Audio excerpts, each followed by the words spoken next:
The lights are off and away they go. Extremely loose. He's managed to hold on and they get He missed the complete that. He's crazy stuff. Side Freitas is on the grass on the infield floor. He slides through. He tags Richard Eck.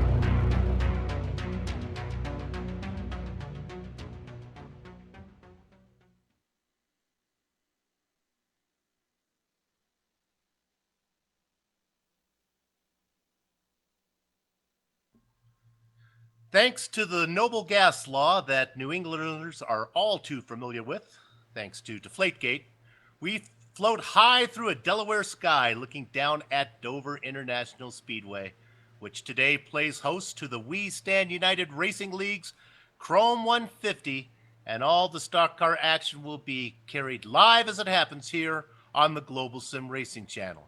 In just under a quarter hour, the flagmen will show the green, unleashing the pack of Gen 6 stock cars on this concrete monster towards turn 1 for the first lap of round 12 in this 39 race campaign. So as always, hook up the internet feed to the big screen, dish up a bowl of slippery dumplings, pour a foamy glass of Old Dominion root beer, sit back and enjoy 150 laps of simulated NASCAR excitement that will be streaming into your home. Hello, everyone, and welcome to another GSRC broadcast. I'm your host, Bill Soupzon. Back with me in the booth is my good buddy and go-to stock car guy, Sean Ambrose. Turning the knobs and pushing the sliders is our director, Jason Fleischle. And at his disposal will be the visionary camera locations provided by the renowned Dougie Whiskers Beard. Well, if you were with us last week at Kansas, you saw Jimmy Mullis win his second race of the season. Big names like Tad the Lone Granger, Trevor Vrumborowski, Joshua Howland Wolf all found trouble and finished down the order.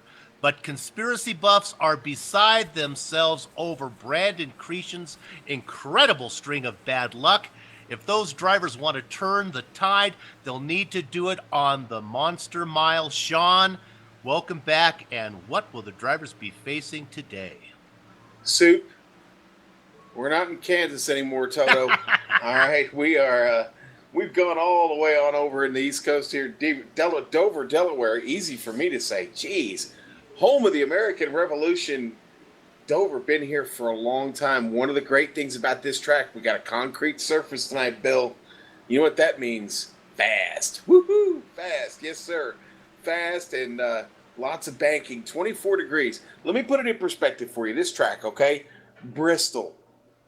Longer straightaways. That's what we're talking about tonight, which means a lot of speed and entry into these turns and how you get off them is going to be so so tricky tonight. Definitely something we're all going to be keeping an eye on. We've got a great night for racing here. Beautiful conditions as far as the weather goes. 67 degrees, 80 degrees on track. There'll be a little bit of grip, but I'll tell you what, talked about that long enough, this 1 mile track. Let's hop in to the Gen 6 GSRC car and take a ride around.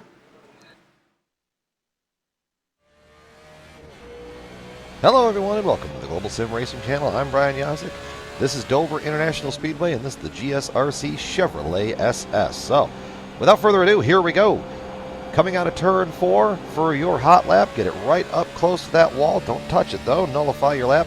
Down into the very steep bankings of Dover. Letting it float to the bottom. Picking up the gas about halfway. And then finally back out to full throttle as you exit the corner. Turn 3 going to be right about the same. Looking to find that bottom. Let the car set. Roll in. Half on the throttle. 3/4. And then finally full throttle as you come rocketing out of the corner there. As the run progresses, you might see guys kind of take a different arcing line through here. So 1 and 2, just kind of letting it float just a hair up in there into the middle. Back down, back onto the gas, and out of the corner. Going into turn 3, same situation. Let it float up here in the middle. Really kind of actually helps save tire.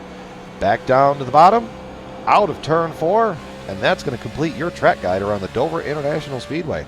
I'm Brian Yazik. Enjoy the show.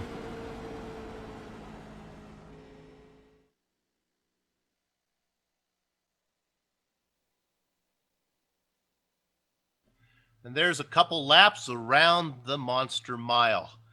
Oh, let's take a second now and look at the points. After 11 events, the word that is equated with success is consistency. At the top of the points is Zach Wadet. While winless, he leads the series because he has 8 top 10s. That's more than anybody so far. Tad Granger and Finian the Big Dacuna swapped positions in second and third. The star of the series, James Mullins, sits in 7th despite his series-leading 4 wins. Now, not showing up on the chart is Travis Henderson and Alex Skinner. I bring them up because those 2 guys are tied for the 12th position, which is the final spot into the chase. Top 12 make it into the chase. Those guys are 1 position behind Jimmy Mullis, who holds down 11th. Now, Sean, we've talked a little bit about the points. We've talked about the track. Let's take a second and talk about some of the rules and details that are specific to this series and this race. Yeah, let's do that real quick. Now, open setup. Now, I did most of my time on this track in a fixed setup to just really get a feel. Hadn't had a lot of experience here at Dover, and I'm sure the open setup will probably be a lot more forgiving than the fixed one was, but they will have the benefit of that this evening. We're going to run 150 laps tonight, 1 mile track, 150 miles. It is going to be fun, but they're only going to do it with 50% of fuel. So we're definitely going to see maybe a green flag pit stop. We're gonna see them come in, and that strategy will probably play its way out throughout the race. There is no incident cap. There is no fast repair. And as we start to talk a little bit more about this track and some of the nuances of it, that no fast repair is going to be premium. Taking care of the car tonight is going to be very, very important. Again, the weather, pretty nice evening here. We're running under the daytime condition here at the track today. 67 degrees, 80 degrees on track. And let's see, the 20% track state carried over. So, Bill, not a green track, but certainly one that doesn't have a lot of wear on it. 150 laps. She'll probably rubber in pretty good, but the concrete surface is going to lend to... let's just say maybe a slick condition just by nature of it being concrete. What I believe this series does, and I hope I'm right, I do so many GSRC broadcasts that sometimes I get them confused, but I feel pretty confident about this one. They set the weather based on what the weather is at the track. And because it rained there a little bit, I think they set this to be a little bit of a greener track than usual. Now, I spent some time in the car as well, Sean, and I'll tell you where I had trouble was not getting into the corner. I could not for the life of me, and maybe it was the setup, but I could not for the life of me keep the rear end under me trying to put any kind of throttle down at all. My guess is if these guys haven't practiced, we're going to see a lot of trouble coming off 2, and especially, at least for me, especially off of 4. Well, practice. There's no replacement for that. Yeah. And if you haven't done any here, you're really going to be behind tonight. 1 mile track, it will not take long for them to catch up. Bill, I mean, we're seeing 21 second lap times. You do the math, obviously it's not going to take long to catch the back of the field. We got a deep field tonight. Looking at right now, well over 20 cars, and that's going to, again, lend to some tight racing. The start of this race is going to be very fun to watch because they'll be side by side, barreling down into one. It's not an extremely wide track. I don't think you'll see 3 wide. If you do, it's probably going to spell trouble. Now, honestly, my goal was just to get around and see if I can get some good lap time, and I really wasn't interested too much in the racing lines and what worked and what didn't. Is this a track where there might be 2 lines, or is this pretty much a 1-lane track? You know, I mean, if you can get some cars to work with you on the top line, I think you've got an opportunity to make something move, kind of a la Daytona, Talladega. Possibly, yes, but you're going to need help up there because the bottom groove is really fast. What you're going to try to do is you get that car into 1, is you're going to try and float it in and let it set and set so you can get through there low and easy and then power off the turn. But we talked about powering off the turn, throttle management, a key. I know, I believe my buddy Chris Scala brought it up in the modified race last night. You think about having that egg, putting it under the accelerator. You don't want to break the egg, Bill. Don't break the egg. Well, I must have made a souffle down there because I could not keep the car under. I finally did keep the car under me, but I'm going to blame it on the baseline setup. Looking at some of these qualifying times just coming off, we're not surprised to see Mullins up here at the top. Vorosky doing well as well. They still have a little bit of qualifying to go. Sean, what I'm expecting today is kind of what we've seen all season. It might be a little messy early until the guys that aren't used to, didn't put in the practice time. The no fast repair is really going to be to the viewers, the fans' benefit, and to the announcers' benefit as well, because it will cut the field size down a little bit, and eventually I expect to get some green flag runs, some green flag pit stops, maybe the back half of the race, usually how it plays out. Well, this is the type of track where, honestly, we've got a long season. Points are critical to these guys, so you can get back on the track and you can run with a less than perfect car here, but you won't do it at speed. We may see a modified condition on some of these cars at the end of the night. They may lose a fender or two, maybe even a hood, maybe even part of the front end or the rear end, and you can still get around here. So that might be an issue for the leaders, the guys on the lead lap. They're going to have to work through that traffic, but you can't fault them to wanting to try to stay in the race and salvage any points you can in this very long season. Absolutely, and what we'll do here for a second, we have a little technical thing to do right now. We'll be back in about literally 3 seconds. Hang on 1 second.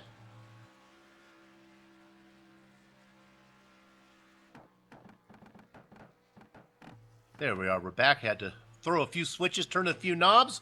Now we're ready to go.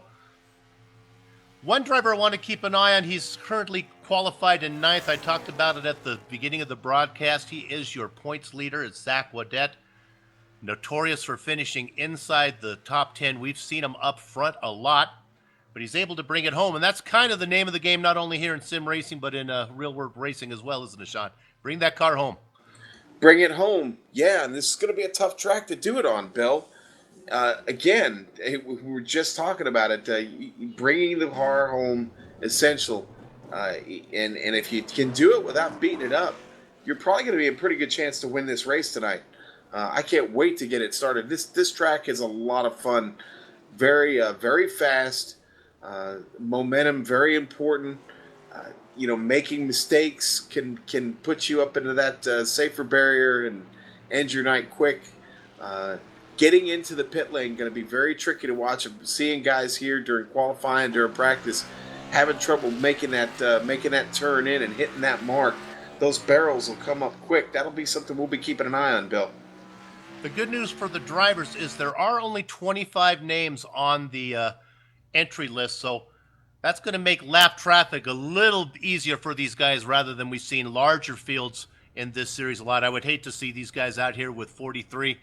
That would be a nightmare. I guess they don't do 43 anymore. What are they? I think it's 40 now they run in NASCAR. Is that if memory serves me right? They've lowered that number down a bit, but only 24 today, so that should help a little bit. Yeah, it'll help out just a bit, Bill, but I think we're ready to run down the grid, bud. Well, let's go ahead and take a look then to see what we got. We do not have a lot of people who posted qualifying times. The top 10, we talked about it before. James Mullins, 4 wins already today, and then Vroom Vorosky outside of row 1. Row 2, now we saw this guy. He's new. He did really well. Got a podium position last week. Greg Weissies in the 3rd spot. Outside of him, Ryan Doucette. A couple new names. Welcome them to the series. Joshua Wolf inside of row 3 and Colton Davis outside of him. The 4th row's made up Jimmy Mullis. Remember, he has 2 wins already. Actually had a 3rd win, but one was taken away there. And then Blake Heather outside of row 4. The 5th row is made up by Mr. Consistency, the guy that I talked about earlier, leading the points, Zach Wadet, and Robert Cartwright outside of row 5. Sean? All right, then that's going to be Alex Skinner in the number 20. He'll start 11th. Cordell Cologne in the Arnold Palmer Special, starting 12th place there, number 50. Travis Henderson in the number 24 will start 13th. Ken Morin in the number 81, starting 14th. Tad Granger, 15th tonight in the number 8. Nick Parrott, 16th in the number 3. The number 83, Dawson Brock, 17th. Kenneth Reeder in the number 1, 18th. Brad Walsh, number 88, 19th. And Finney DeCuna rounding out the top 20, buddy. 9th. The number 9, 20th. DeCuna. Yeah, DeCuna starts back farther than you might think, but usually works his way up. The final 4 spots: Will Plunks, Ryan Irby, Dakota Bowman, and Matthew Cisna rounds out in the 27 machine our final driver. Only 13 cars posted qualifying times. Sean, do you think that's because they just couldn't get in a clean lap? I would have to think so, wouldn't you? Yeah, and I saw some trouble there during qualifying. Guys were having a little bit of trouble keeping the qualifying sets. Might have been just a little bit too loose, Bill. That does not bode well. Hopefully they have a nice race setup that they can switch to. That does not bode well when nearly half the field has trouble putting in a clean qualifying lap. So 13 drivers posted time. James Mullins, your fastest, put in a 21.8. Slowest time out there, Travis Henderson, a 22.3. The pace car is in. Keep an eye on that blue and black number 5 up front. He'll pace the field. That's your 4-time winner, James Mullins. He comes around, he's waiting. And we go green. Gather up the chicken, cake, cover behind the cows. The horses are out of the barn, and James Mullins leads the stampede into the first corner. Broski follows him. They're 2x2 behind him. That's your newcomers. Doucette and Weese's behind them. Squeezing up through the middle. Vision's trying to peek up there was Mullis. Looks pretty clean. All 24 cars are going to make it around the first lap. Hey, how do you like that? Tell you what a start. Oh, we got a car down on the inside making his way slow around the track. Oh, they're spinning down to 2. It's the 80. It is the 68 machine of Cartwright. Robert Cartwright. Yeah, Cartwright got turned around there. It looks like might have had a little bit of help, Bill. Looking at it, I see the 24. I see Henderson on the inside of him. No, he just got loose. Yeah, he did. It started to go away from him. Everybody having to make an evasive move there to avoid him. Pretty good job by most of the field. Take another look at it here on the replay. You see the car just start to come around very slowly. And that's Henderson on the inside, and the 24 in that DuPont machine, and then the 81 and Travis Henderson. It's Travis Henderson in the 24, then the 81 is Ken Morin. Also got involved in that one. Not too heavy contact there. Yeah. And the Finney and DeCuna just gets by. The number 9 gets just squeaked by right there. Almost got clipped. So, as we're under yellow, we got in one lap. We are under yellow. Mullins leads, Vorosky, they're all staying out. Got to get some heat in these tires, Bill. It's very important on this track. Lots of cars coming down pit road here, though, early. You know, Sean, I'm not very bright. I'll bet you one of the problems I had was because I spun the car so much. I'll bet you I didn't get a lot of heat in the tires. I bet you that's why I got better on a little longer run. I guess you got to build up a little tire pressure, a little heat in those things, huh? Yeah, it really helps here. This concrete surface, you want to get them a little sticky if you can. We've only started with a 20% track state, and what was carried over from qualifying and from practice, not a whole lot. Yeah, you definitely need to let that thing settle. I was actually, that first lap actually was off to a really good start. I know. You know, a loose condition, not a big surprise. It's a shame it up and bit Robert Cartwright there, but I think everybody's going to get restarted without any real incident there, and I think everybody will be in pretty good shape when we get going again. And we can update. It looks like we only had 22 drivers take the green. There are 2 drivers that are not in there. Right now it's Dawson Brock is the driver 1 lap down, coming into the pits right now in the 83 machine. Yeah, still have a lot of cars coming down, actually. I imagine all these guys in the back will just continue to top off. Yeah, Tad Granger coming in. He's running the old Dale Earnhardt Wrangler scheme tonight there in the number 8. He's been running that for the last couple weeks. Looks good now. Didn't look so good at the end of Kansas. Well, like I said, we're not in Kansas anymore, No, we're Toto. not. So. Beautiful day here in Dover, for sure.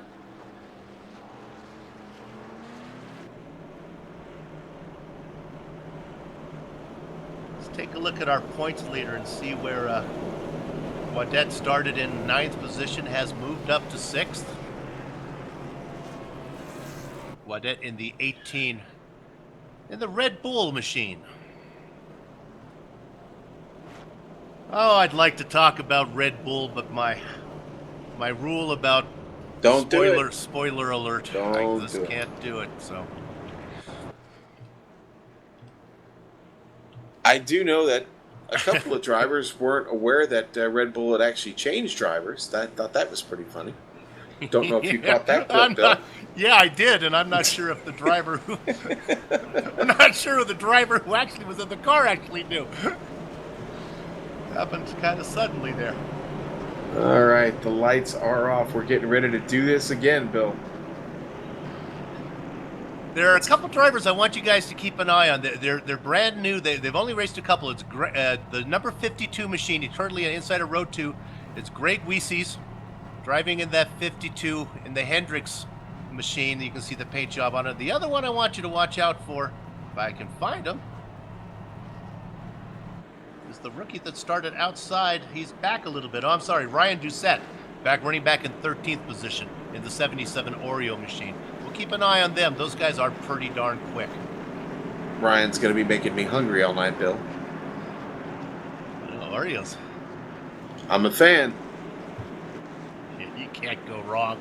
Can't go wrong. They never disappoint. Pace car is in. Borowski on the outside. Mullins has decided to take the inside lane, bringing him up awfully slowly for my taste. I see the green. He gets a bad jump, a great jump on the outside from Trevor Borowski. I think Trevor Broom's going to juck in there and take the lead. Mullins is second. He didn't waste any time, Bill. He was sleeping on the start there, and he went. Mullins hurt himself there on that restart. Gaudet, when the 18 machine scraped the wall a little bit on the outside, he had Colton Davis on the inside. I think he's still going. Everything looks good. Gaudet has dropped back to 6th position. Remember, that's your point leader. Boy, Alex Skinner having trouble hanging onto the car. Ryan Doucette just got by him. Oh, Doucette's loose. He's loose. He's hanging on to it. He recovered. He saved it. The 77 machine of Ryan Doucette. I cannot believe he just saved that car, Bill. Got loose coming off the 2. Down the back straight, got the thing straightened out. Nice job from the 77. The Oreos are not broken as they continue on, currently running in 11th position. Let's go up front. Mullins in a battle with Borowski. Mullins on the inside in the dark car. Borowski in the number 10 machine on the outside. He might be hung out to dry as Varun looks like he's going to get stuck up on the high line. Because there goes the 34 machine of Jimmy Mullis on the inside. Borowski still stuck on the outside. And now look what happened to Mullins in the dark number 5 as Borowski's in the wall. Oh, and that really hurt Blake Heather. Blake Heather had to get out of it. He was stuck up top. Borowski was checking up, and Heather losing a couple of positions there. That was the accordion effect, but only for the high line. Boy, it took a long time for it to catch back up to Heather. Yeah, but what happened was Mullins up high got slowed down. Borowski had to slow down, and then Heather stuck on the high line as well. Borowski's still up top. Yeah, Heather having to deal with Doucette, who's made his way to him. Doucette trying to make a move. Here comes Varun Borowski back down to the bottom. Now they've single file out, so let's go ahead. We can put up the top 10 here. We'll run this down for you. Jimmy Mullis out in front. Greg Weese's the newcomer I'm telling you to keep an eye on. Running second. Colton Davis is ahead of Mullins. Would look for Mullins to make a move. Running back in 5th, Zach Wadette. Followed by Cordell Colon. Then in the 15 machine is Joshua Wolf. 8th, Ken Morin. 9th is Trevor Borowski in the 10 machine. And finally, rounding out the top 10, Blake Heather. Hey, man, they're battling back here for 15th, 16th, 17th place. Oh, yeah. You know, I talked about Skinner a moment ago. I think Skinner's having some connection issues. Cars bouncing around a little bit. Tough to be around right now. Honestly, Ryan Irby is right next to him. Pretty sketchy looking. Here comes the 83, pulling him along. There goes Irby, gets around him. Now there's Dawson Brock in the 83, and look at that. There's that Wrangler machine of the Lone Granger in the 8, making his move up. Yeah, Skinner's struggling on that highline.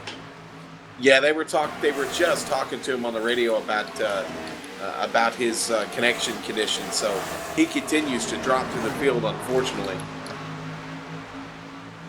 Not really blinking, but kind of squiggling a little bit, and I think maybe that's why he. Oh, yeah, it is a pretty bad connection.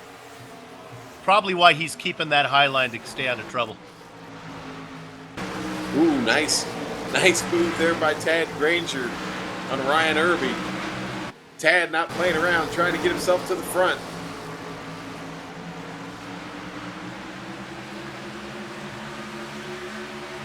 Granger, for as good as he is not the best qualifier. He usually finds himself stuck back there. He really makes it difficult for himself during the race. Boy, for Roski, I was just watching him. He's really having trouble keeping the car off the wall coming out of 4. Got some pretty good damage on the right side of that machine already. Yeah, he's been in the wall already. And even in the early stages, it looked like he had a hard time keeping the car, not so much off the wall, but keeping the car down on the low line. He's doing a pretty good job pretty there good in now. 10th. I'm sorry, he's doing a pretty good job holding down 11th right now. Not pretty good gap back to 12th, but certainly not what we're used to seeing from him. He's really struggling with the car tonight. Looking at my timing and scoring for comers and goers, maybe we can put the camera on Ken Morin, currently running in 8th position.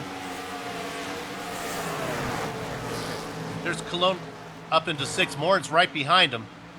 Yeah, well, no, Morin is under him right now, and they're battling side by side, going into 1.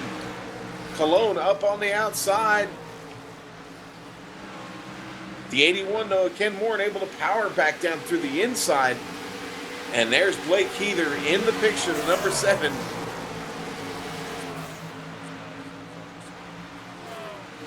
Now, Morin has moved up from 14th to 7th, but the guy we really want to keep an eye on is Joshua Wolf, currently running in 6th.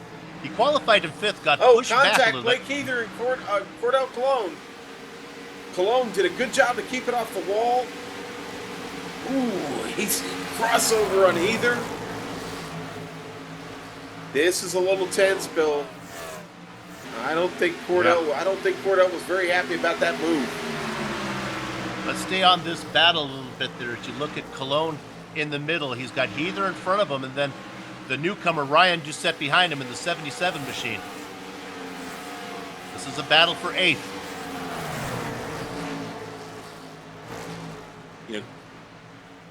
You look at that machine of Heather, though. He's able to get that car way down low, at least through 3 and 4.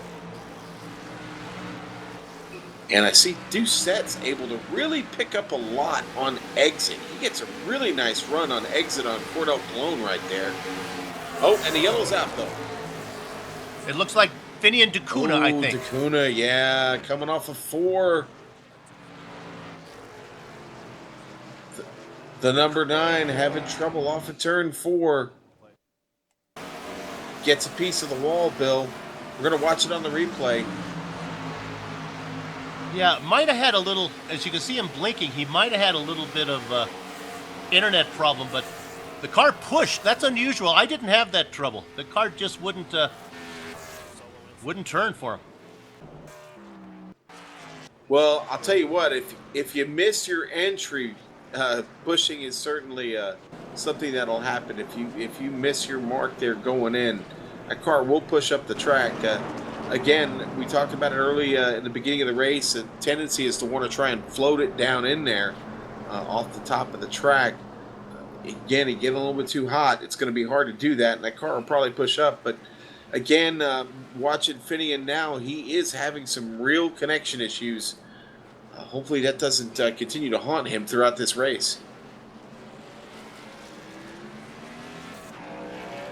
All the leaders are in. Let's see if anybody decided to stay out behind the pace car. Looks like Granger. We've seen Granger do this begin. He likes to stay out. That not necessarily means he will stay out this whole run. He likes to stay out and lead a lap.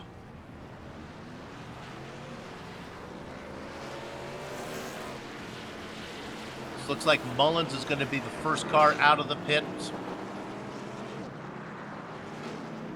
Greg Weese's in the 52 machine following Mullins out. Yeah. Let me get this straight. I'm sorry, I got to correct myself. I put $5 in the jar here. It's Mullis out first, then Weese's, then Mullins. Ah, the director said I might have got it right. Give me my $5 back.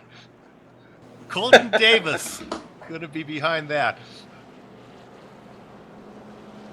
You know, I thought for a second Tad Granger was going to leave that car out there, but he thought better of it. The number 8 Wrangler machine is coming in the pits. Going to give up that top spot. He's done this a lot this season. That's Granger starts in the back, stays out, gets that lap led. There are bonus points in this series for laps led, I believe. Good to see Robert Cartwright still out there. He's a lap down. He's hanging in there. Had that early trouble, but he's recovered and he's hanging in there. Oh, and this being a lap down means absolutely nothing this early in the race. He could still get a top 10. There's a lot of action coming.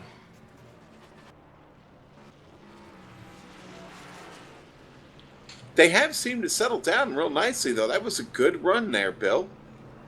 Honestly, I think they had a little bit of group discussion after Kansas. Kansas was, I sure hope I'm not talking too soon here. We still have, over 120 laps to go, but Kansas was a little messy.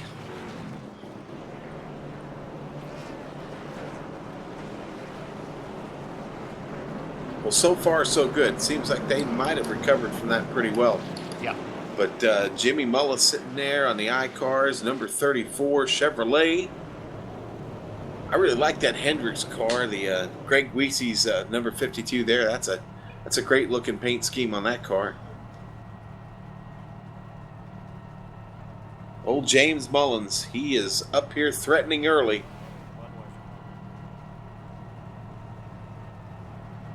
Looking to see drivers who are having trouble. Talk a little bit of here, maybe put the camera on Ryan Doucette, currently running in 13th position. He started 4th. And then right behind him, this may be are the guys having the most troubles, Trevor Borowski in the 10 machine. Started up on the front row, currently running 14th. But a long way to go.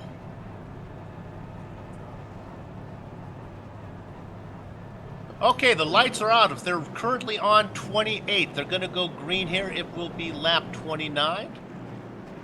We'll be hitting the 20% mark in one more lap.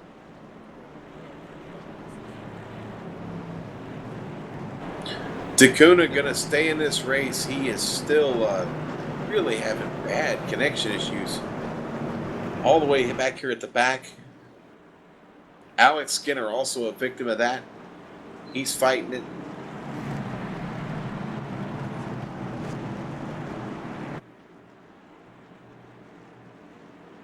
There's our leader, Jimmy Mullis. And we're going to crank it up to 11 for you here.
Get a look at Brian Doucette in 7th position. He made a nice move around Henderson and Heather.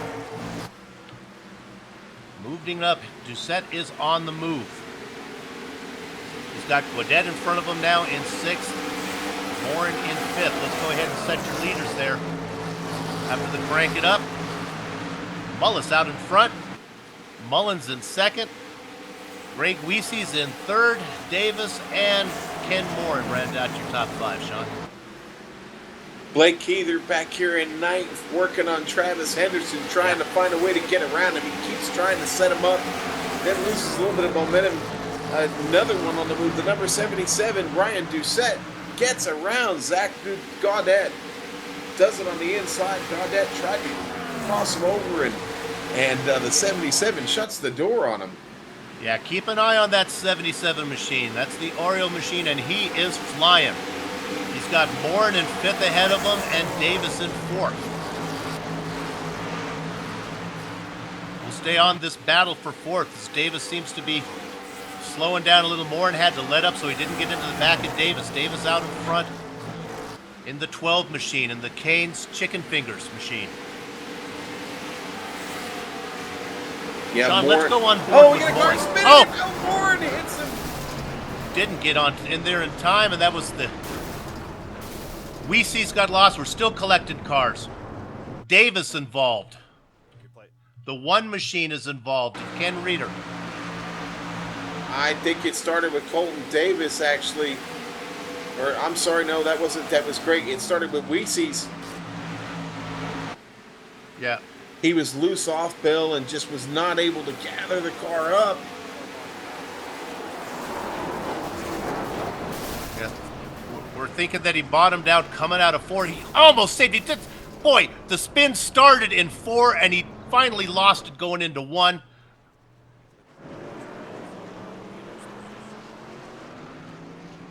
Yeah, we'll look at it from Kenneth Reeder's car. Yeah. We'll be able to take a look, maybe a couple on boards here. Here we are with Reeder.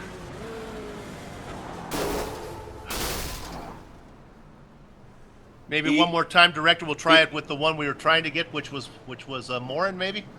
Man, Greg had a handful of wheel, Bill, Yeah. and I just too much. The car, you thought maybe he might save it, and it just wasn't there.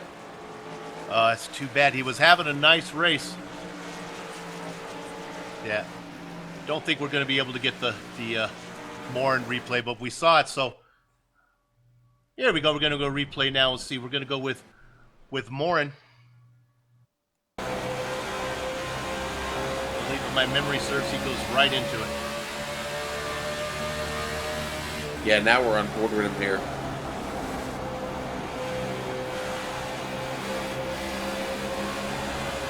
Comes around 1, and the action starts down here in 1 as he goes through 4. God. What can you do? That's racing. That is racing, and whereas that was unfortunate, we just got back going there. These guys are all going to bring him back down again, and time to get service again, Bill. And we talked about the drivers keeping it out there who were 1 lap down. That's why you're there. In fact, Robert Cartwright now, I believe, gets the wave around. He'll be on the lead lap, running in 17th position. So nice job from the 68 machine.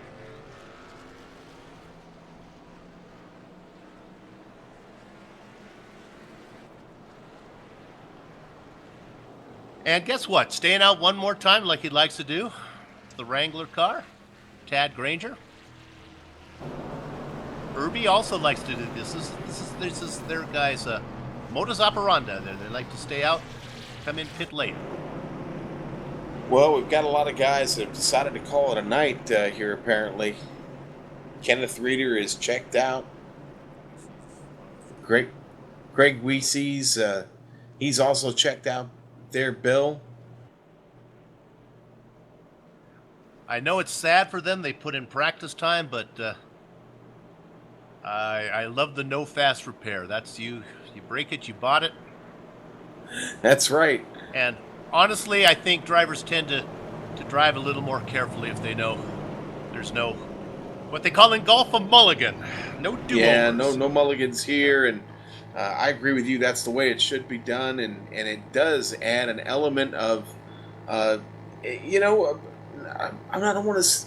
You need to think about your racecraft, you know, and what you're doing out here, and when there is a consequence like that, yeah, it's got to be on your mind. If it's not, you're a danger to yourself and everybody else out there. Yeah. The only exception to the no fast repair, I would have to say, GSRC's been contracted to do a few endurance races, some 4 and 6 hour events where there are no fast repairs, and we find ourselves announcing a 6-car race. Yeah. I start to break out the show tunes on those ones. I do a mean memories, buddy. I bet you do. I do. Look at this. I think Granger is going to stay out. Tad was just in. Yeah. Why not? So he's gonna go for track position. Let's see what 3-4 lap older tires mean here. He's going to have Doucette starting right on his bumper too. Actually, I would not like to be the 77 right now. I think I'd rather be on the outside row. We'll see how good Granger can get that Wrangler car revved up. At least he'll be able to know when it's time to go on the skinny pedal. All right, the yellow car, Tad, the lone Granger, is going to pace him to the start-finish line to start lap 41. Yeah, and look at the start the Granger gets. It's not very good. And sure enough, as we thought, Doucette is trapped behind him. Doucette's going to be pinned in there as that outside line is going to move. And that was... Go ahead. I'm sorry, it was just like the start of this race, the way that we got started on the restart. Granger... Mullins let a little wide, put it in the wall, and now Granger has moved up, and that's going to let the inside line go. Doucette gets into third. Granger in fourth, but he's going to have a hard time keeping it going here. He's got Henderson. Henderson's back there in the 24 machine. Here comes Guadet in the 18. Look at this. What am I talking about? There goes Tad Granger on the inside. Can he make it stick? That's what I'm talking about. No, he cannot.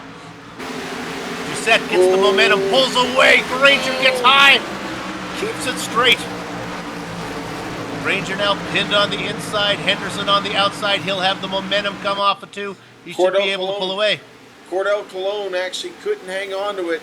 Car came around. He's spun by himself. The yellow is not out.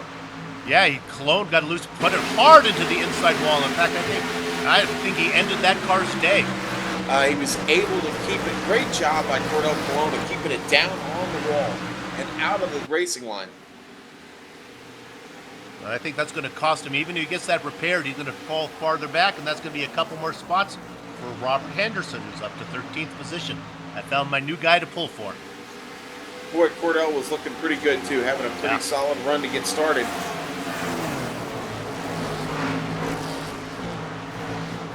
Yeah, Cologne was doing well till he looped it there and put it in the wall.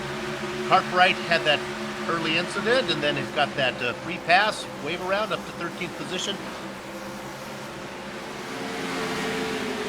Okay, 24, Travis Henderson is on the move. He's got Tad Granger in his sights. Granger up the track. I find it hard to believe that Granger's having trouble because he didn't come in the pits, but something's not right.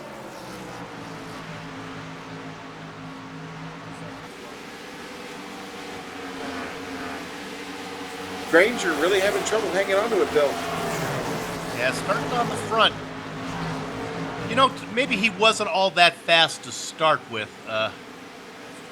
Yeah, so with the combination of old tires and not being that quick.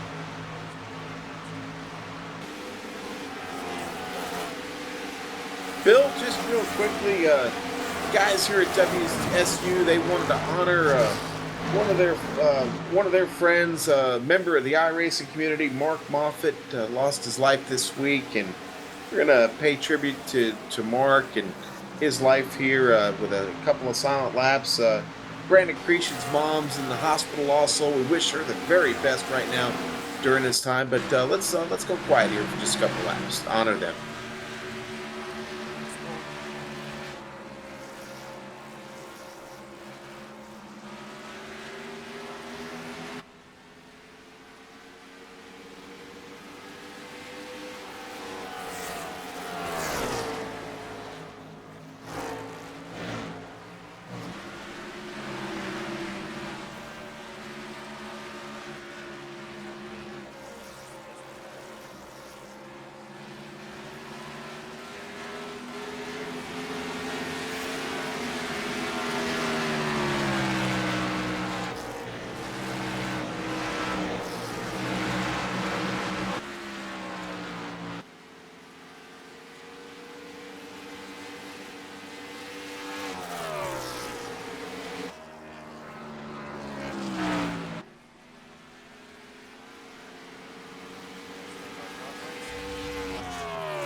passed as we look at our race leader there, Jimmy Mullis. We passed the 1/3 mark, the 33 1/3 mark. For those of you old enough to know, that's the speed of an LP. I'm not going to tell you what an LP is. You'll have to look that one up. So there's two things. What's 33 1/3 and an LP? Jimmy Mullis out in front. What we were watching a little bit, you probably saw during when we were going silent there. James Mullins was really struggling with that 5 machine, currently running in second, Sean, and he's still giving it, got a handful. Bill, I actually liked playing my LPs at 78, but anyway, that was just me. You're a fan of the Chipmunks. And Tiny Tim. Oh, nobody listening to this broadcast has any idea what we're talking about right now. I don't think so. Brian Doucette in third. We digress. Let's got a go good back battle. Got a side-by-side battle here. Dakota Bowman and the number 59. Dakota able to pull it off. Well, I'm sorry, Dakota in the 59. Yeah, that's Travis. That was Colton Davis ahead of him, making the move on him there. I'm sorry, I had my drivers there in the Canes chicken. What's kicking? Want some chicken? Get it with Canes in the number 12. Ka-ching. Yeah, well, my son just had Canes tonight, actually. Oh, there you go. Let's go ahead and follow up on the driver who started up in the front row here, trying to find. There he is. Tad Granger has dropped back to 9th. I think he's kind of leveled out. And in fact, here he is right in front of Colton Davis. And Colton makes short work of him. Bill, just a quick observation here around the field. I'm going to have to start eating before we do these broadcasts. Dakota Bowman running the Taco Bell machine. That sounds good. We got Cane's Chicken represented out of here. Oreos. I think the Oreo machine is gone, though. I think. We have a lot of the. No, I'm sorry. The Oreo that's Doucette. Yeah, sorry, I was thinking Weese's. Doucette's got that up. Yeah, we're going to be looking at that one for a while. But I think we have just about all the food groups represented out here.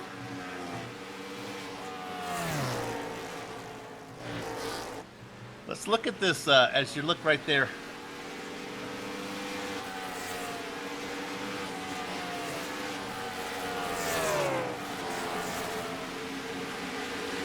We have the Goodrich. The Goodrich is on the what car is that, director? On the Oreo machine?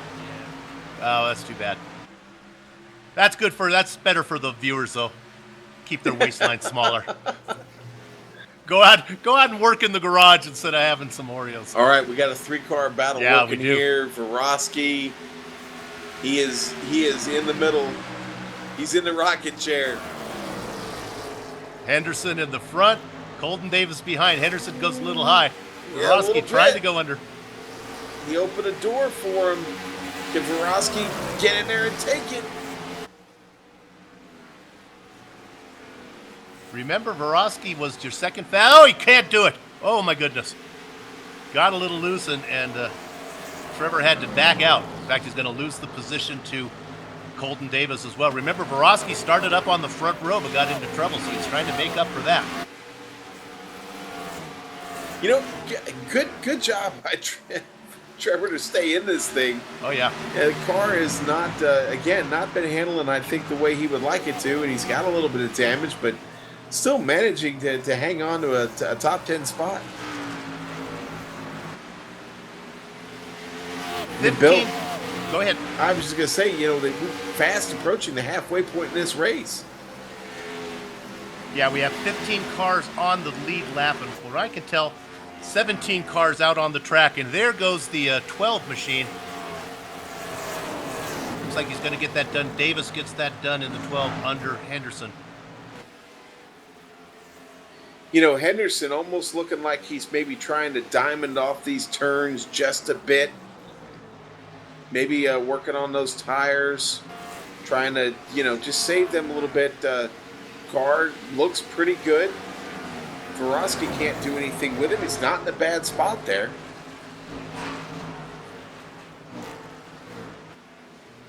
Oh, and actually, we're calling that pass there that Davis made, but actually he's 17th, running 2 laps down.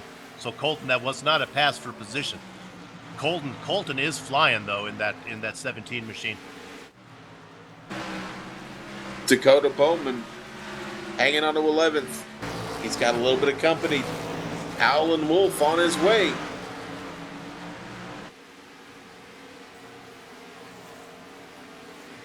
Bowman out in front again in that Taco Bell machine.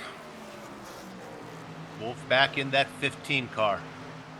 Wolf gets a pretty good drive off of 4. That's the battle for 10th. Bringing Matthew System with him. Tad Granger calling for a pit stop. He's coming in this time by. So will we start to see some pit stops cycle through here, Bill? Maybe. Look at Wolf try to make that car work on the inside. Just so hard to get momentum down the straightaway. The number 3, almost contact there.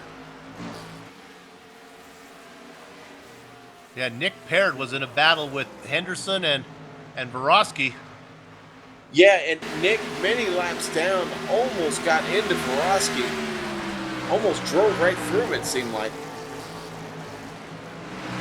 Yeah, Parrott 9 laps down. That's not going to go over well.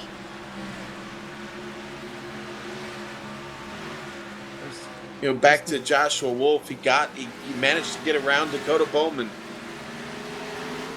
Then let's jump up to Trevor Borowski in 7th position as they go Cialis bathtubs into 1. It's Henderson and Borowski.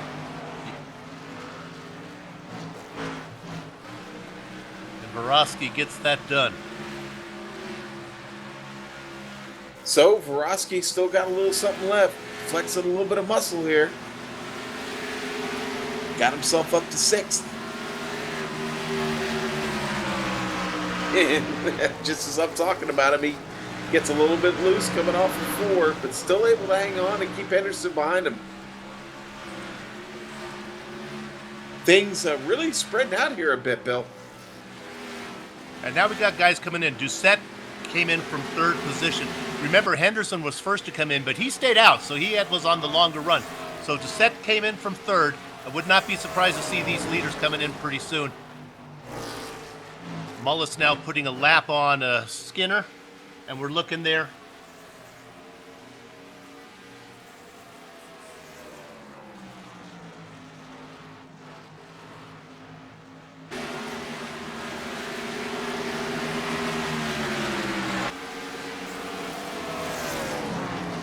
Mullins getting his way under the 20 there. That was clean. Yep. He gets by Skinner okay. So we're 2 laps away from the halfway mark here. Mullis out in front, Mullins for a second. We've called their name a lot. Yeah, I was just about to say here, Mullins is he's starting to reel Mullis in just a little bit. Guys, what I think we have to watch out for is Doucette. Doucette was running with these guys, was not that far behind. If fresh tires mean anything, he's run 3 or 4 laps now on fresh tires. Don't be surprised is when the leaders come in if you don't find Doucette ahead of them.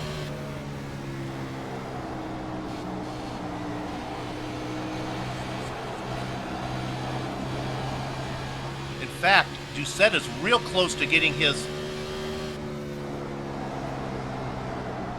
Well, you can definitely see the difference that fresh tires make here, Bill. Yeah, there he is getting his lap back. Can literally just do whatever he wants with the car. Now, of course, it all balances out. Whatever advantage he gets now is he'll have older tires farther in this run, but assuming we get there. I just don't know if you can afford to stay out here. I guess Mullins could be waiting. They would wait for a yellow. Don't want to come in if a yellow's going to come out. Yeah, and the leaders are starting to make their way down here. They come. Here comes Mullis. Boy, really having trouble getting off the track. Mullins almost passed Mullins. Yeah, Mullins almost didn't make it in, Bill. So those guys coming around now. Doucette is 1 lap down, so I believe he's coming around. This is going to put him on the lead lap as he's going to come across start-finish right now.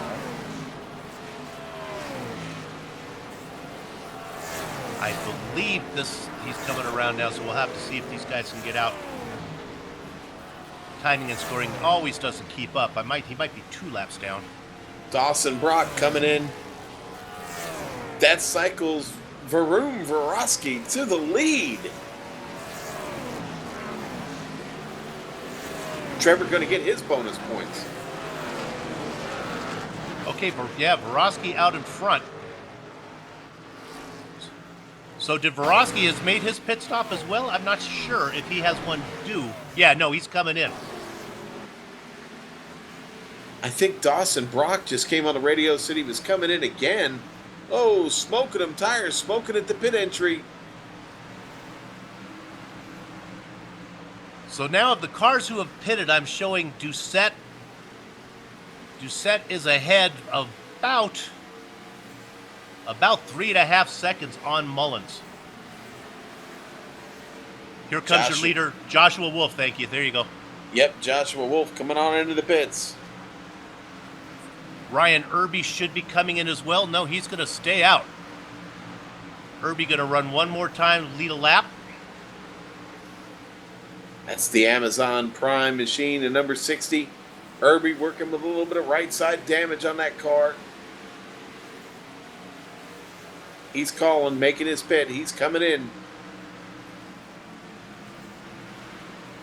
Varosky comes out in 9th, just ahead of Henderson. We saw them in a battle earlier. And so, as expected, I think Doucette is going to inherit the lead of about 2.5 seconds.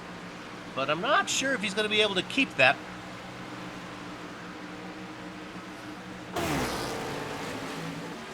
Well, he is the man right now. Doucette in the lead. Now, if we go back to second, this is the battle. And sure enough, it's the same guys again, Mullins and Mullis.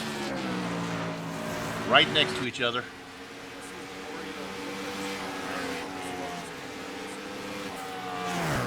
Oh, yeah. The director is happy. He sees that it's the Oreo Goodwrench car, so yeah. Yeah, that's another classic Dale Earnhardt paint scheme. So we've got several Dale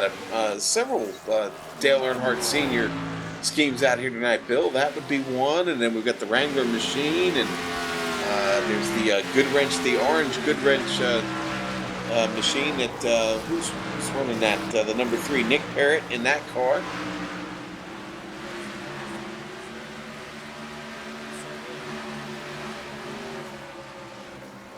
Sean, since this pit cycle is done, let's go ahead and run real quick through the field of about the 17 cars that are out there. Oh, we got a yellow. Henderson. It's Henderson. Yeah, Henderson was around. Doucette almost. Mullis was involved in it. Mullis got it. Bowman also. Doucette doing a really good job of avoiding that, Bill. Mullis looks to be, he's smoking badly. Get a replay here. Henderson in the 24, the Jeff Gordon colors. I've seen that before. And he sits, he's holding it. Just not enough room between the wall. Ugh.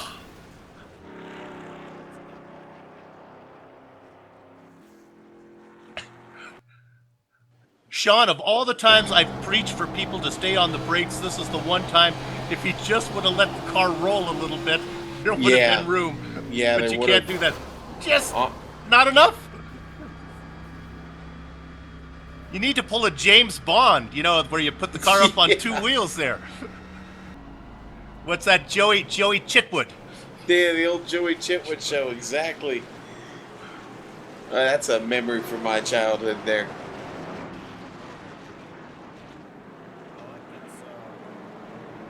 Well, that was an interesting little stop down here. We had a really good run, just come off those green flag pit stops, and then we get this caution flying out. I don't know. I think we're going to probably see most everybody stay out on this one, Bill. Oh, it's hard to. I bet you we see Tad Granger stay out. Leaders are in. Doucette's in. Mullins is in. Mullis is in. Yeah. Granger is in also. I think he learned his lesson. That was a pretty long, maybe 3 or 4 laps. I think we've seen, though, we talked about it earlier. Remember when Doucette was starting to get that lap back and pass the leaders with the difference between fresh tires and tires that just have laps on them. It's a big deal here. It's kind of a cheese grater almost. But on the other hand, you don't want to pit real early because you risk. I mean, Doucette's rolling the dice there. He was a couple laps down, maybe even as many as 3. If the yellow comes out, he's while in the time that he pits before the leaders come in, he's really put himself behind the 8 ball. So it's a gamble. It is a bit of a gamble. So right now, if I look to pick up the leader right now, I see behind the pace car is Finian DeCuna, but he's 1 lap down. He's going to get a wave around. Robert Cartwright down to 16th. Colton Davis in 17th. These all guys are going to get wave arounds. Davis 2 laps down. We're going to cycle around with Ryan Doucette as the leader of this race again.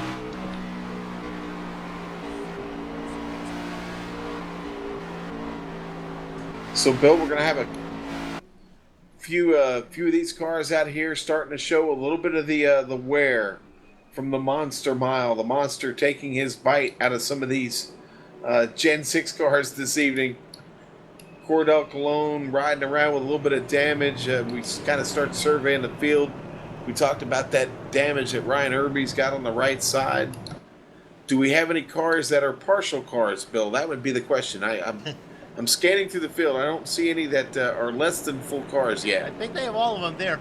Let's give a shout out to Cordell Cologne, though he's out there running 36 laps back with, how many to go? Still that many to go. 19 cars still running. So honestly, that's really pretty good. We only started with 22. Only 3 retirements: Ken Morin, Greg Weeses, and Kenneth Reeder.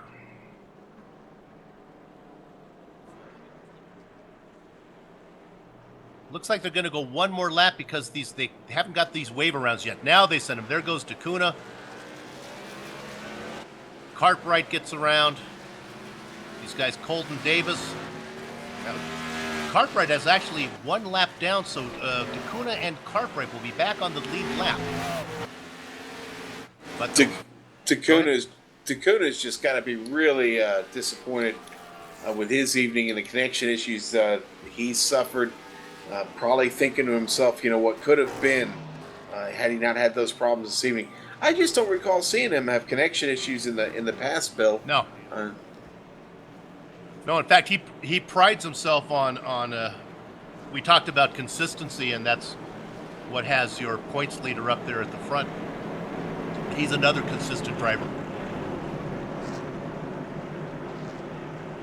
Well, Sean, we're getting to sprint time here. Yes, sir, we are. Do a little math. 88 from 50 sounds like 62 to go. 61 when they cross the start-finish line.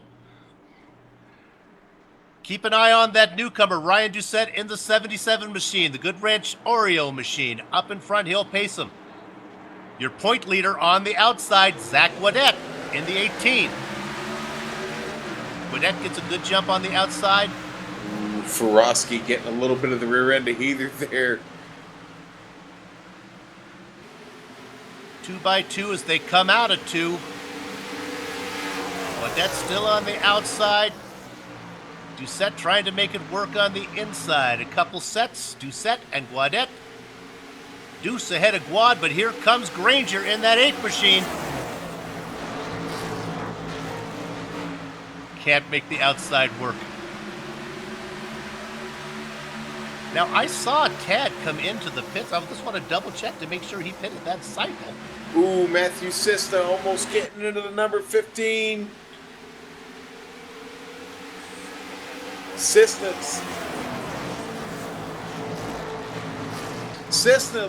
almost turns it around. Sista having trouble hanging on. He was battling with Joshua Wolf. The 3 is in the wall. Nick Parrott up in the concrete, able to hang on to the car. Bill, just all kinds of craziness going on back here. Yeah, he was battling with Sista and Davis, and the 3 just couldn't keep it down in the sun drop machine. Put it in the wall. Colton Davis all right in the middle of that. He's trying to hang on, trying to get an opportunity to get back on the lead lap of this race. Again, though, we have to remember that 3, that's Nick Parrott, and he's 5 laps down, so he's awfully racy in there, racing with the guys that are on the lead lap, and makes it exciting to be around him.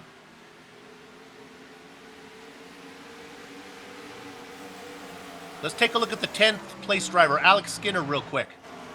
Skinner in a battle with Cisna now, with Davis behind him. The reason I talk about Skinner, he's in that fight for that last position with Henderson, and of course Henderson is out of there now. Travis was having a great run, currently in the pits 9 laps down, so we talked about getting into the chase. Good news for Alex Skinner. Again, it's all about bringing it home.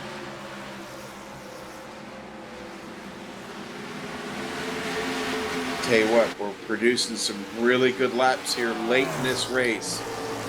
Looking at Blake Heather, still running under 23 seconds. That's race trim. Irby just put it on the inside wall out of 4. It looks like they're going to stay green. He is slow on the track. He's parked it. I hope that doesn't bring out the yellow. He's exited out of his car. There you can see him. He's just... The tail end comes around, and in you go. Yep. Battle up front. Doucette still hanging on to the lead. The real battle, Gaudette just behind. Can Tad Granger catch up? I think we just got it. I see smoke on the track. We got a car spinning. We got a smoker, Bill, on the backstretch. Oh, it's the leftover of Skinner. Skinner's still out there. Yeah, there making his way down slow to the pits.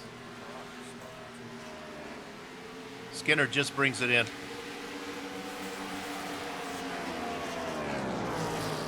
Sean, what about the job that Tad Granger is doing? Heather's just coming out of the pits. We see them going around. Granger running up there in 3rd now, giving Guadet a fight. Yeah, Granger, early in this race was kind of riding back there, but he's gotten busy quick and battling hard now. He's, we talked about it at the beginning, Bill, how you needed to really take care of the car tonight, save the machine. Granger's done a really good job of that this evening. It's paying off for him here now. Qualified 15th, now taking a peek under Guadet. Cologne got loose just in front of our leader, able to hang on. He slides up the track. Oh, it's a real adventure for Cordell right now. Yeah. Here in the Chrome 150. You just get nervous. You don't know how much control they have of those things when they bring it up. Cologne really, really struggling. 36 laps down. This series, they might bring him in as he puts it in the wall again. They might be bringing him in soon. I've seen the series do that.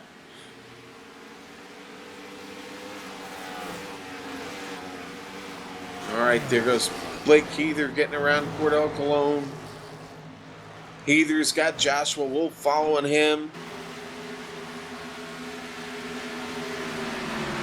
These guys still all on the lead lap. Actually, I'm sorry, Joshua Wolf is a lap down right now.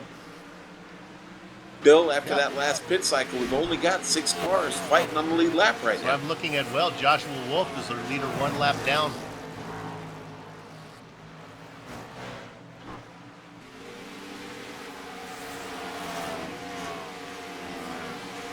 Skinner has brought the car back out on the track. Looks like he's going to be able to finish this race, but he's very slow. Okay, let's go to the front. It's the battle of the sets. Deuce and Guad, here we go. Doucette out in front. Guadet, both of these guys do a great job of keeping the car nice and clean. Doucette fell back a little bit in the middle of the race, brought that car back up. They're beginning to pull away from Granger now. Having trouble staying with him. It would be perfect if we had them both driving Chevettes. Just a thought. I'm sorry. Oh, come on. Let's put them in. Okay. Corvettes, huh? Okay. All right. We'll put them in Corvettes. I owned a Chevette, Bill. I'm sorry. It was near and dear to me. I'm just That's Sorry. fire. You have my sympathies. And 83, in fact.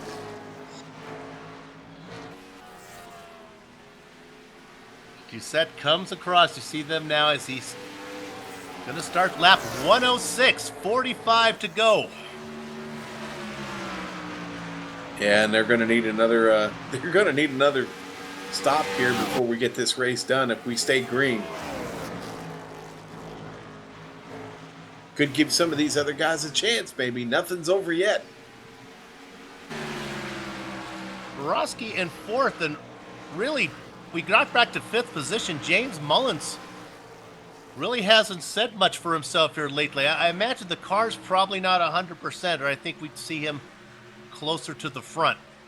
Yeah, actually, Heather's starting to catch him just a little bit. Heather's a little bit faster, about just a little over a tenth of a second faster right now.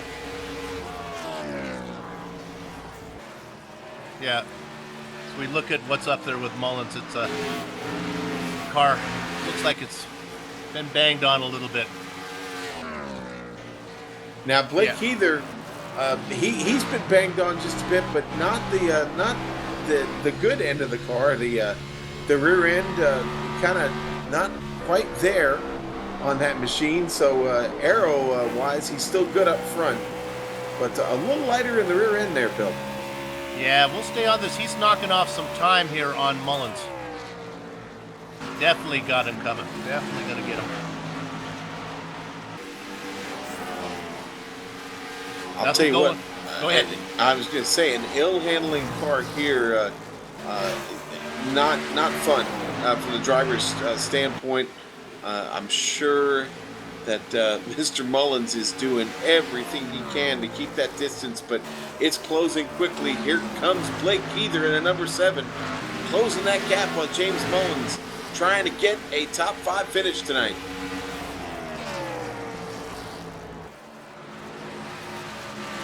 Now that's Colton Davis 2 laps down back there, so he's really not in the mix, although Colton's not scared to mix it up, even though he's a lap down and up high.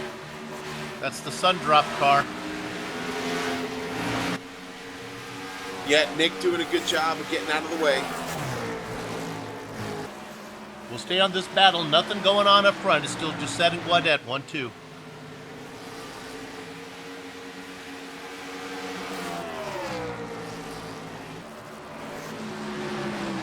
Mullins doing his best to fend off Heather, but I just think it's a matter of time. Oh, he's just got to be fighting it. Here we go. Heather to the inside. Ooh, runs up the track just a little bit. And honestly, that's probably good news for Mullins. That makes him now the last car 1 lap down. You talk about having an ill-handling car. Now he can kind of nurse it around. He really doesn't have to worry. He just wants to keep it off the wall. He lets the car of Colton Davis go by. Yeah, Mullins just to clarify, Mullins is the last car on the lead lap, so he'll have nobody coming up behind to pressure him, so he can just... Oh! As we say that now, Mullins is going to bring it in. Granger bringing it in. Mullins bringing it in. All right. Granger was only a couple seconds behind the leader, and he's a veteran. He knows just how much fuel to take. Setting up for what possibly could be their last pit stop, Bill. And the dominoes are starting to fall. Vorowski's in. Heather's in. They're probably close enough where maybe you could only take 2, but it looks like Granger's going to take 4. Yeah, I just don't know if you want to mess with that. Too many laps left. 34 laps left. I don't know if 2 tires would be a smart way to go here. I would actually agree. It's way too many.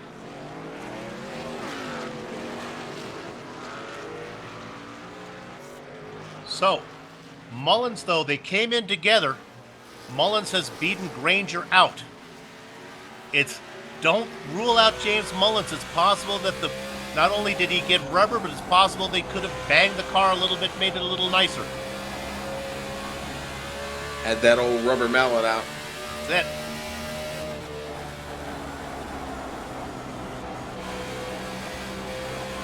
Leaders are staying out still. Doucette and Gaudet. And again, we get in the same situation, and Doucette should understand this because he's the guy who played this card earlier in the poker game of not staying out too long. Granger was only a few seconds behind them, and right now he's out there running hot laps on brand new tires. Don't be surprised if Granger's not your leader, or actually Mullins for that matter.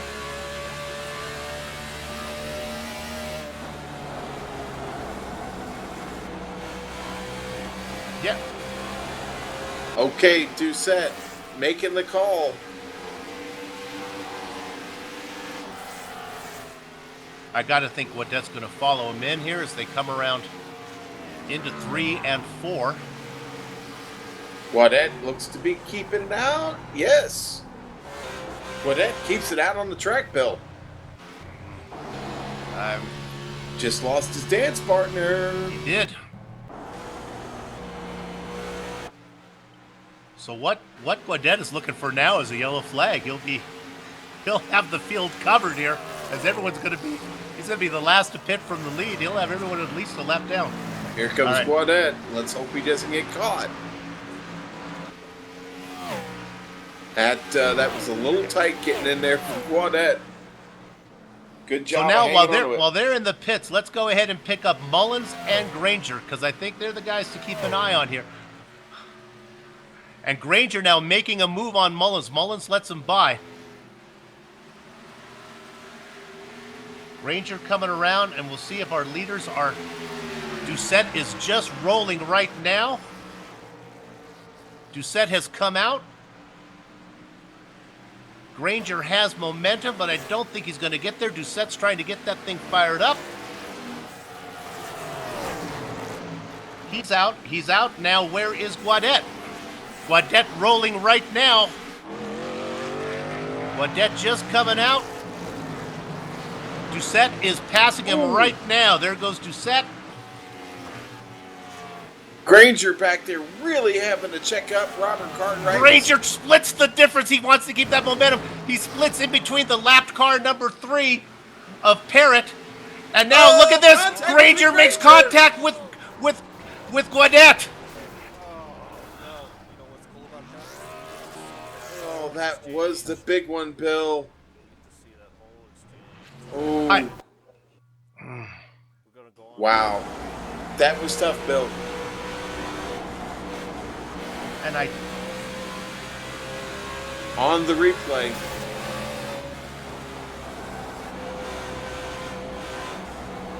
Just too close for comfort. Wow. Those were the race leaders, Bill. I mean, that's the implications there. Heavy damage. Granger's car really beat up. And the problem is, and I'm a back marker all my life, and I can't. Actually, Parrott really didn't have much to do. They cleared Parrott. I don't want to put the blame on him, but boy, that was too many cars two guys, in the same place. Yeah. Oh, that's tough. That is tough. Joshua Wolf heading into the pits, the leader. That's racing. I mean, that's just that's the guys trying to fight for that position there. My dad used to say they're not driving to the store. Now, this is something we got to look at here, and we're not really sure what Joshua Wolf's pit cycle is. We were worried about him getting his lap back under green. He's shown as the leader right now. I don't know if he needs to make a pit stop or not.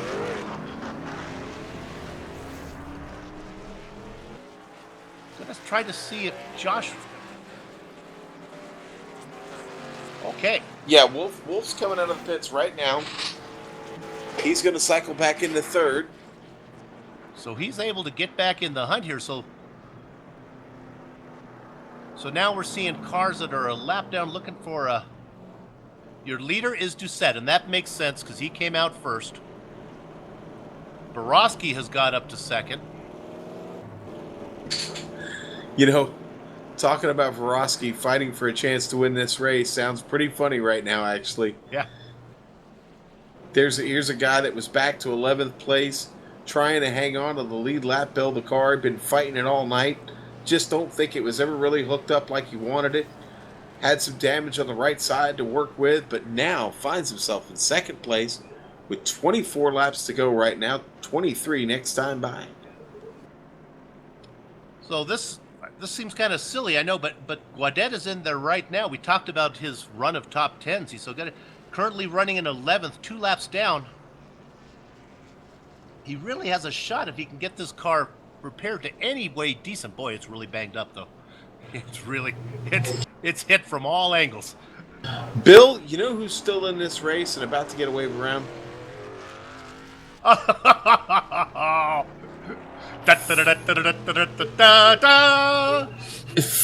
Takuna is still running. Oh, I'm sorry. I thought it was going to be. I thought you were going to be Robert Cartwright. Robert Cartwright. Well, you know what? Robert Cartwright's still in this race too, and only a lap down, about to get waved around. These guys all have a shot. Look at this, Bill. yeah. That's going to put, if they get the river out here, I think Cartwright, are they ahead of the leaders? I think they are they not? Yes, they are. Yeah. Yeah, they're about to get waved around right here. There we go. There are the wave arounds. That's going to get them back on the lead lap. And honestly, Colton Davis going 1 lap down. He's going to get close to his lap back soon. Oh, Granger having trouble. Granger having trouble on the caution lap. I think that's just a combination of frustration for Granger. Got to be very frustrated right now with the way this race has unfolded for him.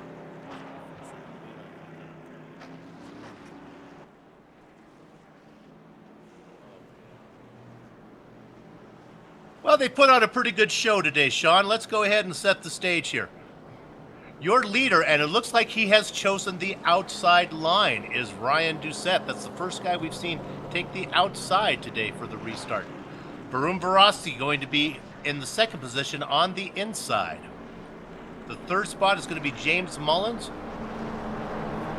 And looking for the 4th position, we're trying to get them sorted out. That's going to be Joshua Wolf in the 4th spot there. But they're trying to get him up there right now. He's not up. They're trying to get that sorted because Matthew Cisna's running up ahead of him right now.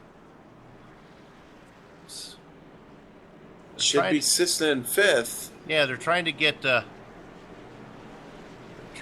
sorted out. So we'll go around one more time. Well, the lights are out.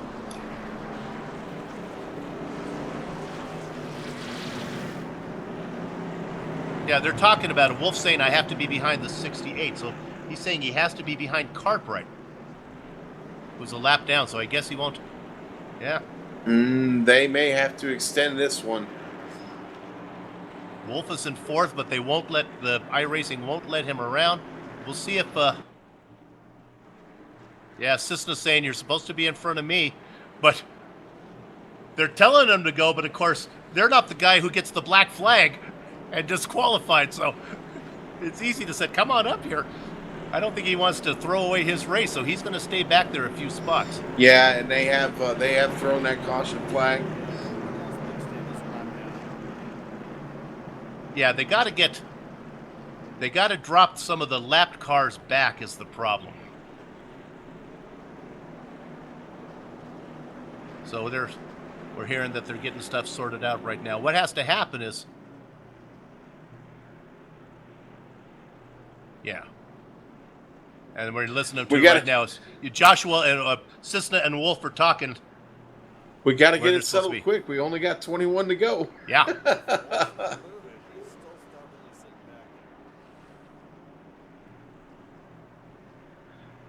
Yeah, now. Yeah. So here's what's up. Timing and scoring is showing Joshua Wolf in 4th position right now. That's the 15 machine.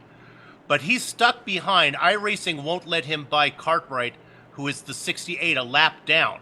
And also Skinner is a lap down. iRacing needs to push those guys back to the back, and then Wolf would be able to get around Colton Davis. And also a car lap down. Nick Parrott is up there as well. I think what Wolf has said is, I'll start back here. Honestly, he does not want to throw away his race. He's having a good...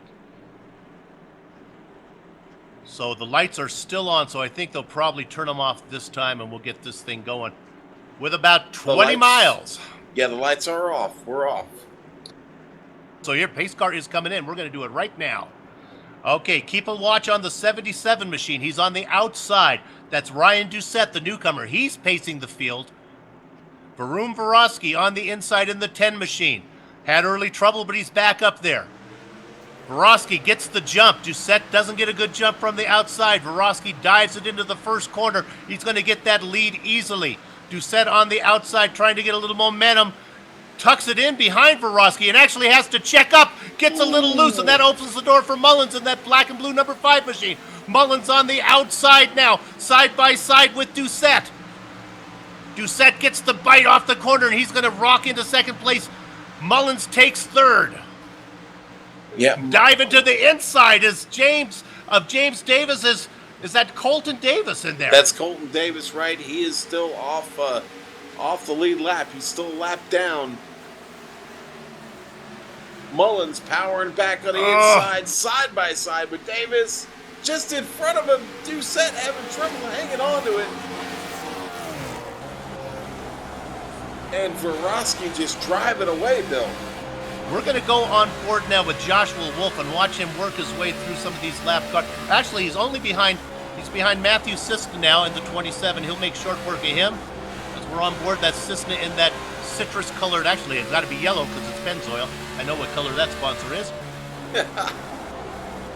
That is correct. So Wolf gets by that. Now he's got Finian DeCuna up ahead. That's for 6th. Finian is a 1 lap down in 6th position. Not much going on up in front. Plenty going on for Trevor. He's running away, baby. Varosky biding his time. Running that higher line. He's been running that upper line all race long. Doesn't tuck it down close to that inside line right the rest of these guys do. And kind of the fly in the ointment is Colton Davis, and I really can't blame him. He's the lead car 1 lap down. There's still plenty of time. If a yellow flag were to come out now, he'd get right in the hunt here with only 4 cars on the lead lap. Yeah, Colton looks to be tracking pretty well right now. The car seems to be handling good. He just needs a break. I mean, honestly, if iRacing can get it sorted out, if there's a yellow flag, he's going to get that wave around. He'll be right in there. Okay, Doucette gets a little loose in 2nd position. And I keep thinking Davis is in the hunt, but he's not. Davis making a run, but actually, Varosky now starting to slow down. Yeah, so now we've got heat in the tires, but we've also got the tires starting to maybe heat up a little bit too much. We're pushing hard. Varosky puts it in the wall. Varosky bangs it off the wall. Sean, I think he is vulnerable on the inside. I bet you if we interview him, he'll say his car is pushing. Here comes Doucette. Doucette has made it. He's right there. Can't forget about Colton Davis. He may be a lap down, but he is definitely part of this battle. He has inserted himself into it. Ooh, Doucette gets loose. He saves it. Oh, he's still loose. He's got it again, but he's going to lose that spot. There goes the blue and black number 5 of Mullins. No, he's fighting back. Oh, my gosh. Look at this 3-car battle there. Doucette is still fighting. That's Mullins, and back there is Wolf, who's made it up into 4th right now. Doucette's car looks evil. Looks just evil as he takes it into the corner. It really, I mean, it's just on rails right now. The car is, it's on the ragged edge. He's hanging it out there. He's got to be sawing on the wheel. So that's a battle for 2nd, 3rd, and 4th. Varosky with a 1.5-second lead. And as I say that, Varosky side by side with Davis. Davis gets his lap back for real now. Welcome back to the lead lap, Colton. They almost made contact there in the turn, Bill. Now Colton, honestly, Colton is still in the hunt to win this race if he can see an amber flag. But it's got to come quick with only 9 to go. Colton up there rim riding. Doucette now has pulled away from Mullins. Mullins dropping back to 3rd position. He's got Wolf fighting with him. That's the best battle on the track of all the lead lap cars. Mullins in 3rd, Wolf in 4th. Give you time back from Vorosky to Doucette because Doucette is pulled away now. Doucette is actually closing the gap a little bit. It's 5.5 seconds. It's 5 seconds. It's 4.8 seconds. Yeah, Doucette is on the move. He's coming quick. He is. Does he have enough time to get this done? Only 6 laps left to go. 4.4 seconds, 4.3 seconds. I'm going to call it out by car lengths now. 8 car lengths. Doucette on the hunt. Doucette stalking Vorosky back there singing stings every breath you take. He's coming. I am watching you. Doucette is on the move. The interval is 3.3 seconds. 6 laps to go. Gotta keep this thing green. Gotta keep it green. Colton Davis has pulled far away ahead of Vorosky. He shouldn't be an issue. Doucette now just 2 car lengths back. Gotta have a little faith in Colton Davis to keep running his line and not make a mistake. Doucette can't waste time because the yellow is just a snap of the fingers away. And here goes Ryan to the inside. Vorosky on the outside. Ryan tries to get that car to stick.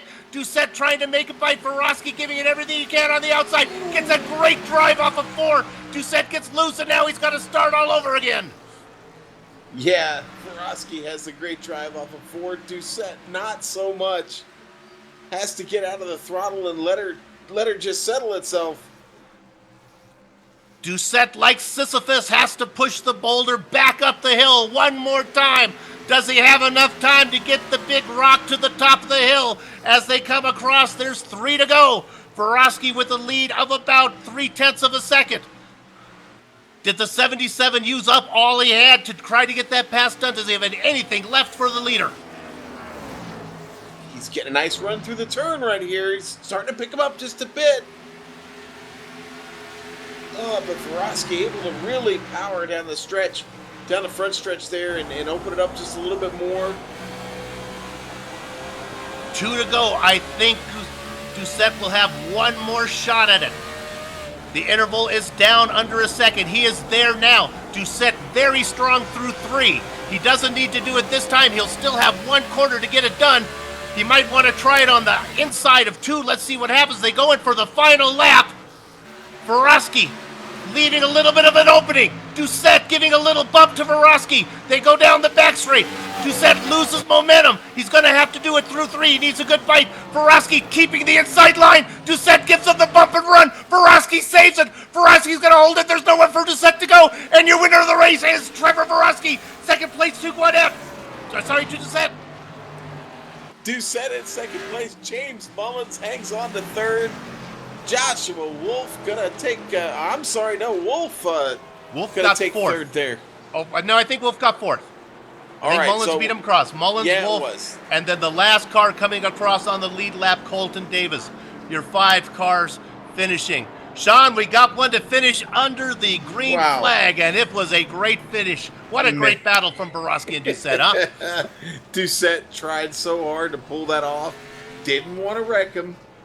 We've certainly got a little history here this season, guys losing victories. But Doucette did a great job, but just not enough for Trevor Vorosky, who Bill resurrected from the dead early in this race and manages to get a big victory tonight. Great for Trevor. We're going to take a second to catch our breath, take a throat lozenge. We're going to throw up the slideshow for upcoming events. We'll be back in just a few to do driver interviews, run down all the standings, and then the closing credits. Be back very quickly. Mike's cold.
Welcome back to the Global Sim Racing Channel's coverage of the We Stand United. This is the 12th round of 39. The Chrome 150. We got to finish under green. We had an exciting event today. We're going to run down the standings. Trevor Varosky was able to hold off Ryan Doucette for the win. Doucette gave him everything he had, gave him the Chrome horn, which seems only appropriate at the Chrome 150. Varosky was able to keep it straight, and he brought it home for the win. Doucette in second. James Mullins up and down all race. He's in, he's out, he finishes third. Hard to keep a good man down. Joshua Wolf, after that crazy lack of positioning under the yellow flag, was able to come home in fourth where he was originally supposed to start. Colton Davis gets his lap back and brings it home the last car on the lead lap in fifth. 6th, 7th, 8th, 9th, and 10th, all one lap down. Finian DeCuna, Matthew Cisna, Tad Granger, who's a little bit cranky right now, Robert Haas Cartwright, in ninth position. Nice job from him. I apologize. Not one lap down. 12 laps down is Nick Parrott. Sean, who you got in 11th? All right, let's get to 11th place. That's going to be Alex Skinner.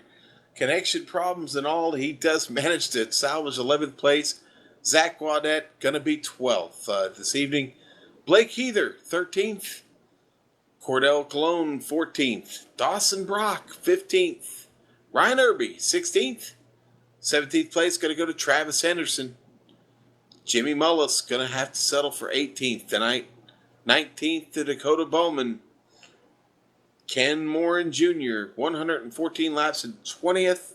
We've got 4 more cars here that we had this evening. 21st place going to go to Greg Weezy's. The rookie to the series, not having a good one this evening. Got involved early and was not able to finish the race. Kenneth Reeder, 22nd. Brad Walsh and Will Prolux did not take the green flag.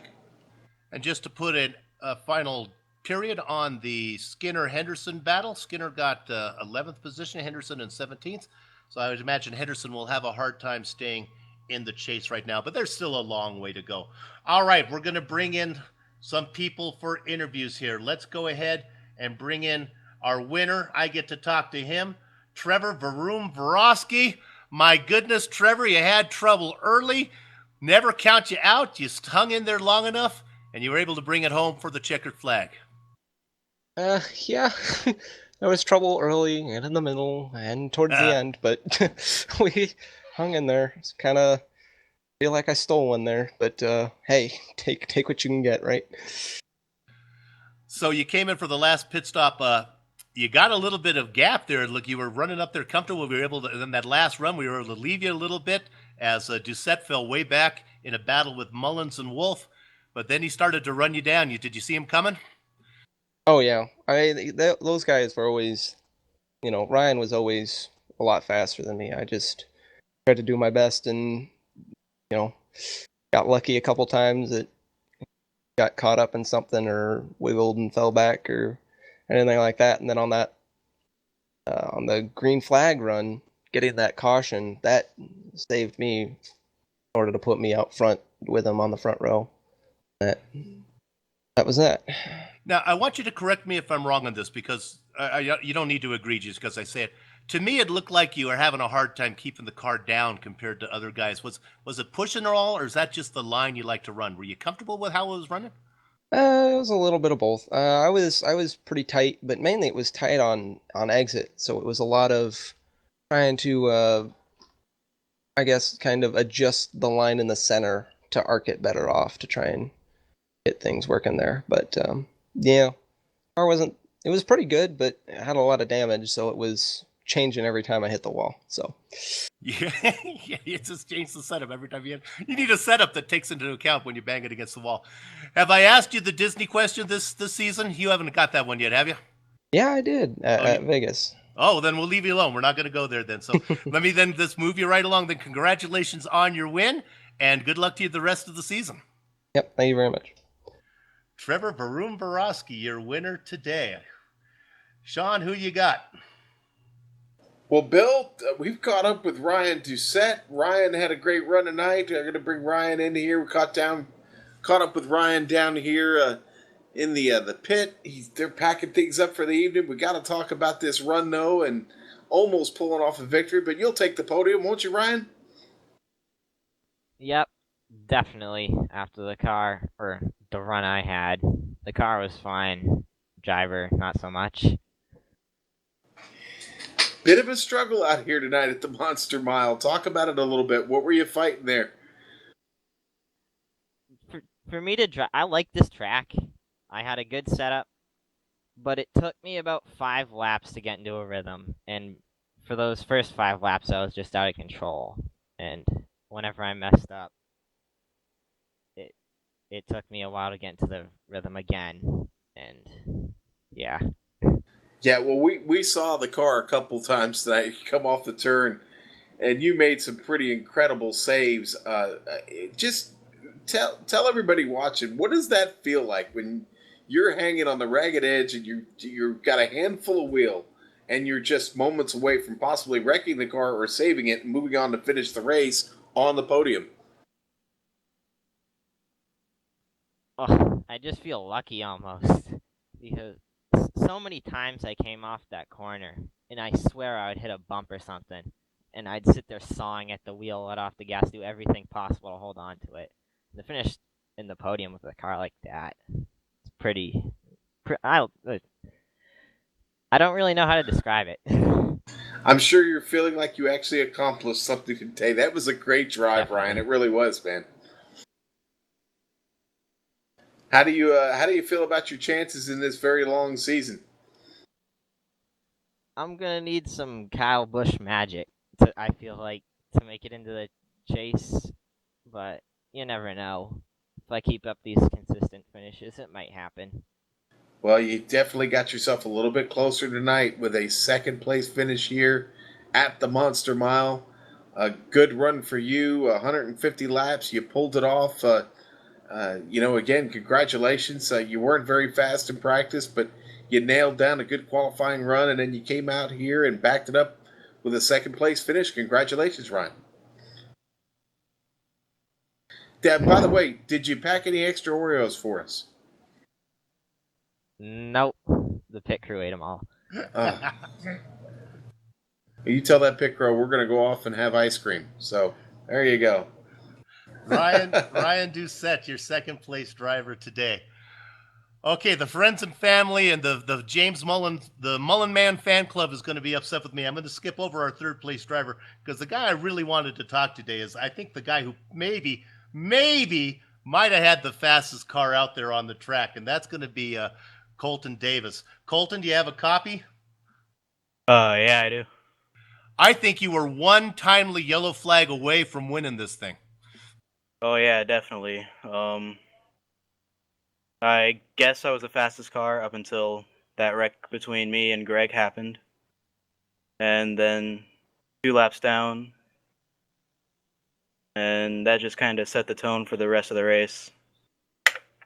Even at the end, though, you were able to get you were the lead car 1 lap down. You were able to pass the leader. You guys were on the same rubber, able to get around the leaders to get your lap back. Yellow flag comes around. You come around, only 5 cars on the lead lap. You're in the hunt. Yeah, definitely. I was just a little bit unlucky today. Well, do you...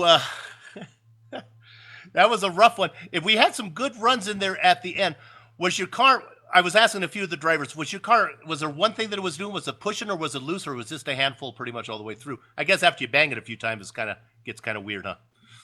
It really didn't change from the start. Maybe you got a little bit tighter because I hit the wall a couple times. But it felt really good and really stable, not much looseness or tightness. Well, I don't think have we had you in the interview booth yet this year? No. Where are you from? I'm from Oklahoma. And what do you do? I go to school and I sleep. And you do this. All good things to aspire to do, by the way. All right, then I got it. Then I got to give you now. If you drivers aren't prepared for this question, I don't care now because I've been doing it all season long. I need to know your favorite Disney princess. Well, what's the What's the one with the frog? The princess lady with the frog. Okay, well, I think all princesses have frogs, but I will do some research. The one with the frog. We'll check it. Maybe Jiminy Cricket. We'll find out what's going on with that one. All right, so I'll do some research. You're the princess with the frog. That should be like only 20 of those. Anyway, Colton Davis. Guys, would you prepare for this question? Everybody gets it. It's going to go on. You got 39 races, so come on, you rascals. All right, Colton, congratulations on your 5th place finish. All right, thank you. Colton Davis, your 5th place finisher today, a student from Oklahoma and likes the Disney princess who has a frog. Let's, Sean, while I look for my script, you have another one? That is The Princess and the Frog. It was a Disney movie from 2009. There you go. Okay, that a boy. I believe she just went by The Princess. So there you go. All right. That's rather blasé and kind of generic, but The Princess. Well, I have my homework. I have my homework now. I have to watch this race, the NASCAR race at Dover, and then I will have to see if I can rent that movie as well, so I can stay up on all that stuff. Any more interviews, or are we done, boys? I think we could probably wrap this up. I think, Bill. I think my wife would approve of that. I think all of our friends and family would approve of that. Hey, remember to pay attention to this. We have very technical software that we track, and we will put you on our spam list if you do not watch the end of these closing credits. These are the people that make this broadcast happen. Thanks to the We Stand United Motorsports for organizing this series and contracting with GSRC to broadcast it.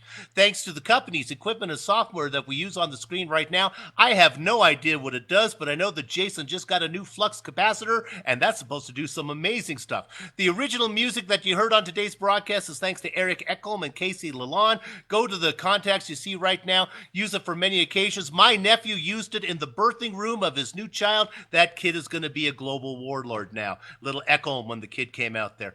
Thanks to my mic mate, Sean Ambrose, our director, Jason Fleischley, Dougie Beard for these incredible camera locations that he has up there. You watch these shows, you say, my gosh, those are great looking shots. You can find all sorts of stuff about GSRC on the best at globalsimracingchannel.com. That's your best bet to find it. We're also on Twitter at Global Sim Channel and Facebook at Global Sim Racing Channel. The next race for the We Stand United League is next week. It's their all-star race from Daytona, and you can see that with our friends at Max Speed TV.